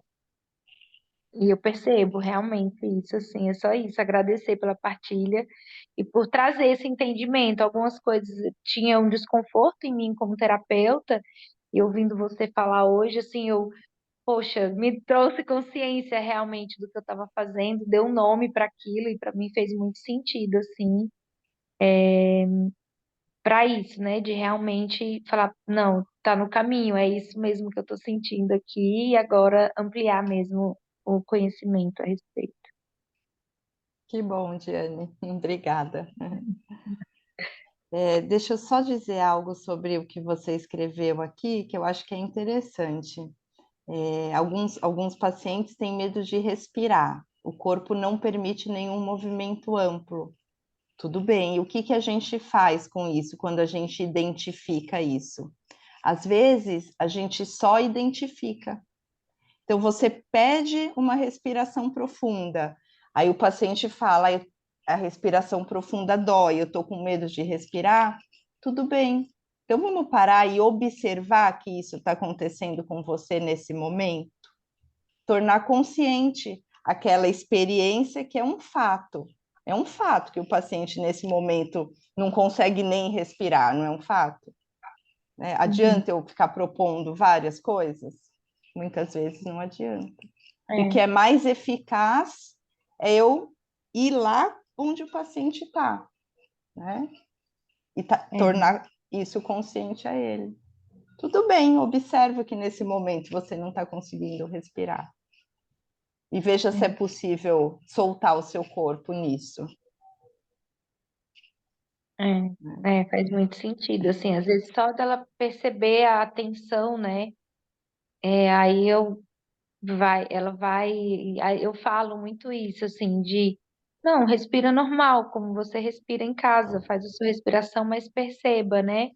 Tenta ir sentindo mesmo, solta o corpo na maca, observa as pressões, vai notando, e aí se você achar que consegue realmente direcionar o ar, o fluxo, e aí eu tento ir por esse caminho, realmente. Muito interessante. Muito Muito mesmo. bom, Tiane. Essa nossa caminhada, né, começou ano passado com algumas reuniões, né? E agora a gente está com uma data para um curso presencial aqui em São Paulo. E esse curso presencial ele vai ser híbrido. Qual é a data, Andréia? Confirma para mim aí, por favor. 20, É final de junho, né? 28 e 29? Deixa eu ver aqui, peraí. Eu tô com o coração partido, viu? Porque eu queria estar muito nessa turma, mas aí, infelizmente, eu vou pro congresso também, e aí vai ficar muito 28 e apertadinho. 29. É que assim, a gente vai tentando montar as turmas, né? As coisas estão acontecendo e a gente também está fazendo as nossas coisas acontecerem, porque é um projeto nosso mesmo de poder trabalhar melhor com essas habilidades na fisiopélvica, porque a Thaís, ela tem toda uma formação específica em dor, dentro da fisioterapia, ela tem uma formação de movimento, né, do Ivaldo Bertazzo, de coisa assim. Então, enriquece muito o nosso olhar para a dor, porque quando eu penso assim, cara, como que essas meninas vão atender pacientes de dor pélvica se elas não sabem fazer movimento e não sabem trabalhar com a dor, né? Então, se a gente não preparar esse fisioterapeuta para lidar com essas questões, a gente não vai ter a solução ou um caminho de alívio dos sintomas de dor. É claro que, por exemplo, a André tem uns recursos fantásticos, a radiofrequência, o laser que ela vem usando para vulvodínia, para vaginismo, é fantástico isso. Mas a gente precisa estar sempre pensando numa abordagem que é mais completa, né? Entende? Então, assim, o fato do curso ser aqui em São Paulo é que eu e a Thaís, a gente está aqui, né? E a gente quer trazer a Andrea com esse olhar da terapia manual, da endometriose, de todo esse trabalho que a Andrea faz. E eu e a Thaís, a gente está unindo forças para começar o nosso trabalho dentro desse olhar de movimento, né? Então, a Thaís dá muito suporte para que eu possa, com o movimento, melhorar as respostas no alívio da dor, né? E eu trago esse olhar da fisiopélvica para a Thaís também. Então, na verdade, é um trisal, né? Trisal. Pois vocês vai já organizando uma turma aí para setembro, outubro, novembro aí para o segundo Não, talvez a semestre gente para eu poder mude, ir. talvez a gente mude. E a ideia de fazer o presencial é que vocês tenham acesso ao curso que a gente já deu o ano passado, e esse ano agora a gente está trazendo uns temas novos, né? Então, para quem não teve, eu quero pelo menos participar do online. Então, tá o link do online. Depois do presencial, a gente vai estar divulgando para vocês, porque a secretária da Andréa que vai estar fazendo as inscrições, até para a gente conseguir ver a viabilidade dessa data, ou se a gente muda, tudo isso, tá? Então é importante que tenha uma pessoa ligada a ela, assim, que sabe das datas dela também, para a gente conseguir fazer esse curso acontecer. Então, vocês podem clicar no link, tem um cupom de desconto de 50% até dia, acho que até dia 12 desse mês, 12 de maio, né? Porque aí vocês vão ter acesso às aulas que já aconteceram e às aulas que a gente vai fazer esse ano, tá? 3 propostas aí de aula para acrescentar, porque na verdade o conteúdo que está lá do ano passado é um conteúdo bem rico, né? Então, e é importante fazer esse conteúdo online para o curso presencial. Então, quem comprar o curso presencial vai ganhar essa parte online, Ah, tá, tá? entendi. Agora, tá bom. Que é para esse de Entendeu? julho, é isso? Esse de julho, exatamente, né? Junho, Junho, Ju- e Junho. junho, 28 e isso, junho. 29 de junho. É 28 e 29 de junho, É. né? Mas para mim está sendo uma experiência incrível trabalhar com isso, gente. E olha, posso te falar que ter machucado meu tornozelo e ter sido atendida pela Thaís naquele dia mudou minha vida. É verdade, porque, cara, eu tava com uma dor, assim, eu nunca, se não fosse ela, eu nunca teria colocado meu pé no chão aquele dia, assim. Você estava no modo reativo, automático, Liris. É automático. E como a nossa E a mente ela é gente não. poderosa, ela tem um poder, assim, né, de tipo, não, eu quebrei meu pé, eu devo ter, sabe, Os né? pensamentos catastróficos. É, Aham. exatamente, né? Então, de ir lidando com isso foi muito. E é uma descoberta que a gente, né? Ah, sente uma dor ali, calma, peraí, como é que tá essa dor? Você vai fazendo com você, né? Ó, E eu até comentei com a Thaís, mas hoje foi tanto, eu estava com a cabeça tão cheia, não deu para aprofundar muito. Mas a gente começa a perceber no corpo, quando você vai entrando em estados de relaxamento, os níveis mais profundos de tensão. E a gente estava comentando que tudo isso que está acontecendo no Rio Grande do Sul parece que exacerbou na gente aquele medo, aquela tensão que a gente viveu na pandemia de, né, de não saber o que ia acontecer. Aí a gente começou a pensar sobre o que vai acontecer com as pessoas, como que é a situação lá. E aí vem a lembrança daquela experiência dolorosa da pandemia e como o corpo responde, né, de novo naquele ciclo, calma. Se apresentou novamente uma situação semelhante, né? E grave, e o corpo responde com o nível de tensão daquilo que ele já conhecia lá atrás. E vem à tona também, né? Então, ontem foi uma experiência que eu tive aqui no chão da sala, que eu faço rolo, faço os meus exercícios todo dia, né?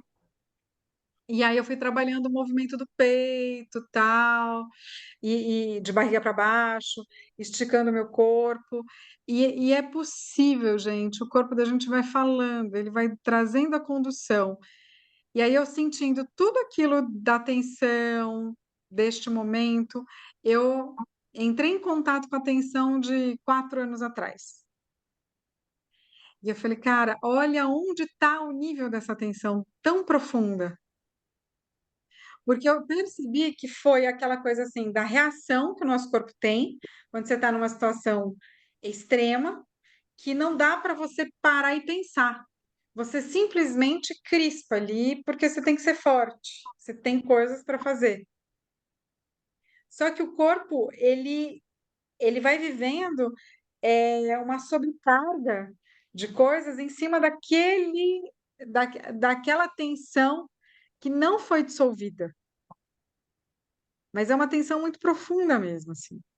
Eu ainda olhei para aquilo e falei, meu, eu vou ter que olhar para isso, vou ter que ter tempo de descanso, vou ter que ter tempo de, né? Já sei que o caminho está aqui, que o negócio não é fácil, mas eu vou ter que entrar em contato com isso em algum momento e ir dissolvendo, entendeu? Então, eu acredito que se a gente não vive isso, é que o corpo vai doendo. Impressionante. Hoje de manhã acordei mais disposta para fazer os exercícios de manhã, né? Parece que tudo estava andando melhor. E é claro, essa dinâmica da vida, ela é altos e baixos o tempo todo. Então a gente vai, se abre, se fecha, vai, se abre, se fecha. Mas é esse olhar interno para ver quais foram os lixos que ficaram ali, você criar mecanismos de limpeza, de autolimpeza, né? Exato. É interessante, né? É a nossa autoconsciência, né? É um cultivo diário, É. né? Todo dia a gente parar e observar a gente mesmo, A né? Isso gente tem também nos... paciente que não para fazer xixi, que tem urgência, porque não esvazia a bexiga. Imagina parar para perceber as sensações, né? Olha só, é André, você terrível. falou isso aí, uma paciente essa semana falou assim para mim, que ela bebia os 2 litros de água que a nutricionista pediu, pela manhã, ela é personal. Tudo pela manhã, nas 3 horas, primeiras horas da manhã. O resto do dia ela não bebia água porque não tinha tempo, porque ela não podia parar. Eu, que lógica é essa?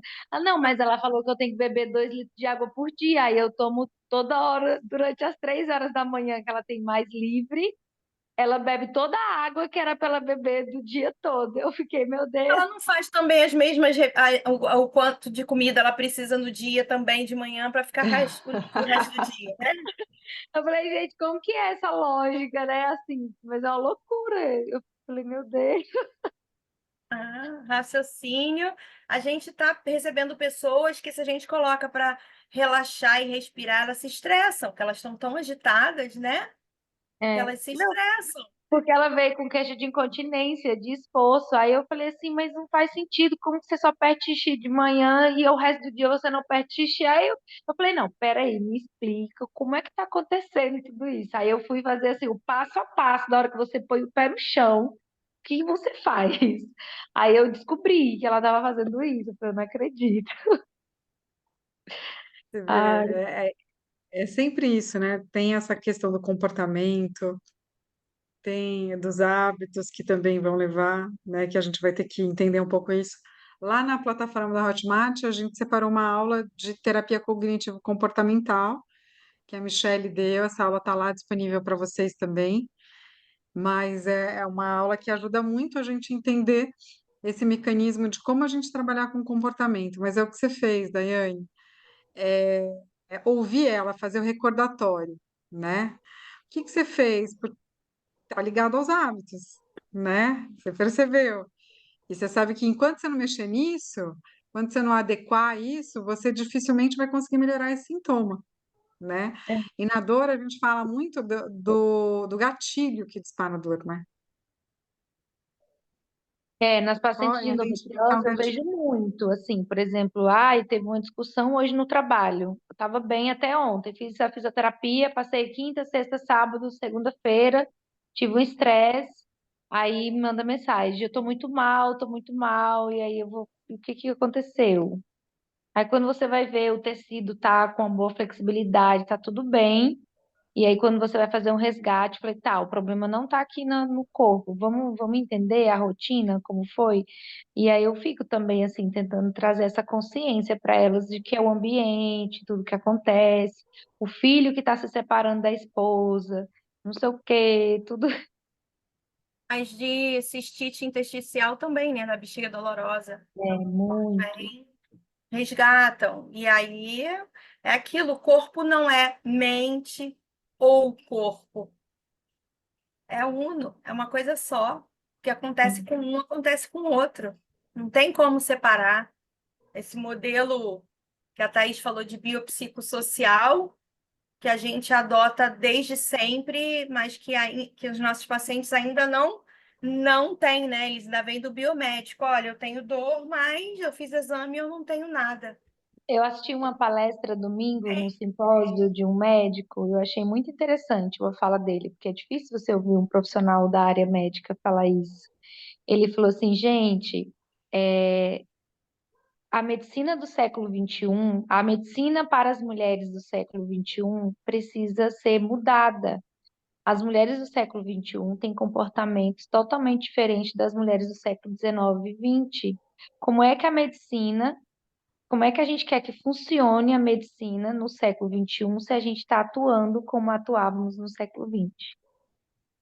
E eu achei assim, né, uma inteligência, assim, uma sensibilidade também dele em relação a isso, porque é muito diferente o comportamento das mulheres hoje em relação do que foi, né? E trazer essa consciência, uma sobrecarga, elas ganharam muita liberdade em outros aspectos, mas também tem aí as duplas jornadas, né? Estamos cá, estamos nós, né? Então, assim, entender que não dá mais para fragmentar o corpo, né? Então, eu fiz a terapia pélvica, só manipula a vagina, não sei o quê. A gente tem que entender por que que tem uma tensão lá na ATM e por que que ela está tendo dor na relação, né? Então, assim, não dá mais para trabalhar fragmentado mesmo, né? Eu acho que cada vez mais é isso, assim. Então, tem que entender de neurociência da dor, tem que entender de microbiota, tem que entender de tudo, assim, né? Você tem que aprofundar e ir além, né? Assim, cada vez o que eu percebo é isso. Não dá para ficar na caixinha de aprender a fazer técnica. Tem que compreender o ser humano. Acho que é mais ou menos por aí, assim. Uhum.